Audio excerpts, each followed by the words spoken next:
Urban India ministries की ओर से आप सभी का अभिवादन करते हुए लेंट के इस समय में परिवार से जुड़े हुए विभिन्न मुद्दों पर चिंतन और प्रार्थना के लिए आपको आमंत्रित करते हैं। इस दौरान एक परिवार के रूप में हम यशायाह के 58 अध्याय से 40 दिनों तक अलग अलग मुद्दों पर चिंतन और प्रार्थना करेंगे।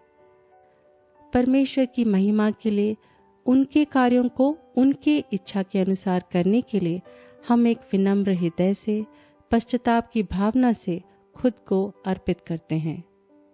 यह श्रृंखला अर्बन इंडिया मिनिस्ट्रीज के डॉक्टर पीसी मैथ्यू द्वारा लिखे गए हैं। सर्वशक्तिमान ईश्वर हमारे अध्ययन को आशीषित करें। दिन 34। पारिवारिक रूप से उनके लिए प्रार्थना करना जो कामुकता और लिंग संबंधी मुद्दों से जूझ रहे हैं।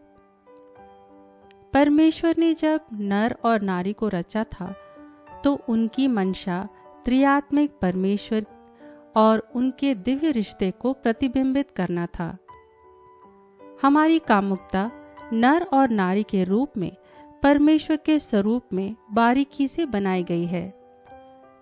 विरोधी जो परमेश्वर और उनके दिव्य चरित्र पर प्रहार करता है, वह कामुकता पर भी प्रहार करता है। पाप का मानव जाति में प्रवेश के बाद से मनुष्य के सोच में लिंगों के बीच का विशिष्ट अंतर में प्रभाव देखा गया है, जिससे समान लिंग में अप्राकृतिक आकर्षण का उद्गमन हुआ है। इसका असर हम नोहा और अब्राहम के समय से ही देख रहे हैं। परमेश्वर का वचन इस तरह के अप्राकृतिक आकर्षण को अनुमति नहीं देता है और अक्सर लोग इसे निजी तौर पर निपटते हैं। कलीसिया पारंपरिक रूप से ऐसे लोगों से दूरी बनाती आई है और कई देशों में इसको अपराध भी माना जाता है, जिसके कारण ऐसे लोग सहायता की कमी और ज्यादा शर्मिंदगी और दोषी महसूस करते हैं। आजकल के आधुनिक काल में इन अप्राकृतिक आकर्षण को लोग खुलकर व्यक्त करते हैं और इन भावनाओं से जूझने वालों की आवाज और स्पष्ट और ऊंची होती जा रही है। इन आवाजों को नजरअंदाज नहीं किया जा सकता है और कलीसिया को भी इन्हें संबोधित करना चाहिए।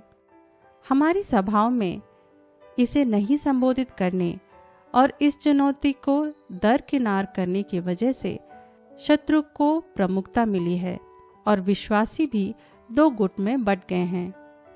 कामुकता से जुड़े हुए मुद्दों को एक पहचान मिल गई है और उसके कई प्रकार आज LGBTQ+++ के नाम से जाने जाते हैं। आज दुनिया इस मुद्दे को केवल भावनाओं और अधिकारों के नजरिए से संबोधित कर रही है, जबकि उन्हें नैतिक, सामाजिक और आध्यात्मिक पहलुओं से समझना चाहिए। लोगों की राय भी इस मसले में बटी हुई है, जहां एक ओर ऐसे लोगों की भावनाओं और चुनौतियों की सत्यता पर लोग केंद्रित होकर इस अप्राकृतिक पहचान रखने वालों को बढ़ावा दे रहे हैं, वहीं दूसरी ओर प्रभु के वचन का हवाला देते हुए ऐसे लोग को तुच्छ नजर से देखते हैं और उनकी उपेक्षा करते हैं, जिससे वे प्रभु की सच्चाई से और दूर धकेले जा रहे हैं। कलीसिया में इस विषय को संबोधित करने की अक्षमता के कारण कई लोग चुप रहना या तटस्थ या फिर उदासीन रहना पसंद करते हैं। चुप रहकर कलीसिया या फिर दुनिया की तरफदारी कर रही है या इस विषय से जूझने वालों की तरफ उपेक्षापूर्ण रवैया अपना रही है। इस कामुकता के विषय को परमेश्वर के वचन के दायरे के अंदर उनकी अनुकंपा भरे हृदय के अनुसार संबोधित करना चाहिए। लोगों को यह महसूस होना चाहिए कि यीशु मसीह और उनकी कलीसिया लोगों के भिन्न पहचान होने के बावजूद उनसे सच्चा प्रेम करती है। कलीसिया को अपनी नैतिकता एक निंदा का जरिया नहीं बनाना चाहिए, पर एक ऐसा मानक जिसकी तरफ लोग खिंचे चले आए। कई परिवार बड़ी पीड़ा के साथ अपने नई पीढ़ी के बच्चों को इस अप्राकृतिक जीवन शैली की ओर जाते देख रहे हैं। जहां एक और समाज इनको स्वीकार कर रहा है, वहीं कलीसिया इन लोगों के लिए अपने दरवाजे बंद कर रही है।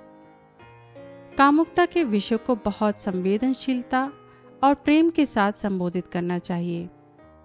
लिंग डिस्फोरिया जैसे नई समस्याओं को परमेश्वर के सामर्थ और शक्ति से संबोधित करना है।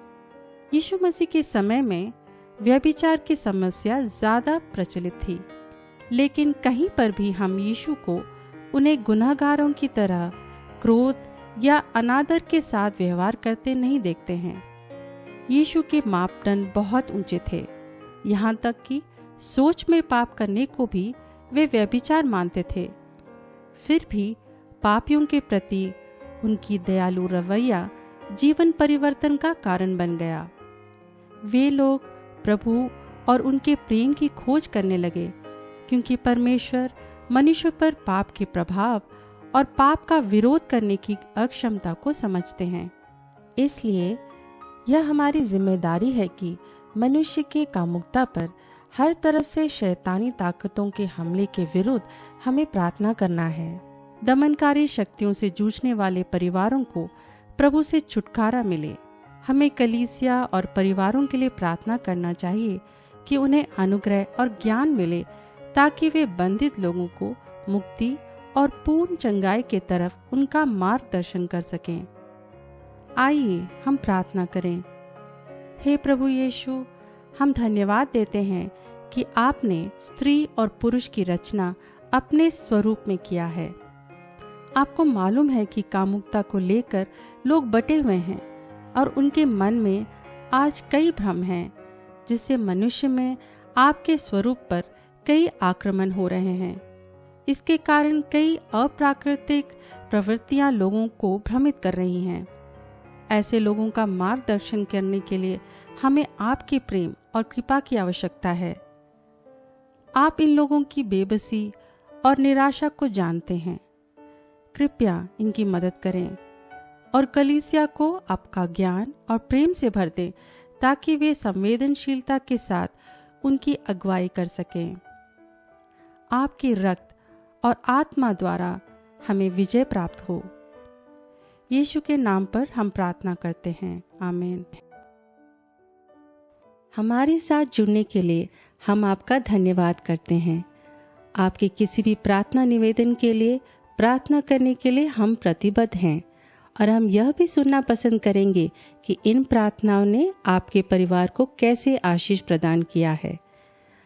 हमें familyprayer@uimfrti.org पर ईमेल करें। परमेश्वर आपको और आपके परिवार को आशीष प्रदान करें।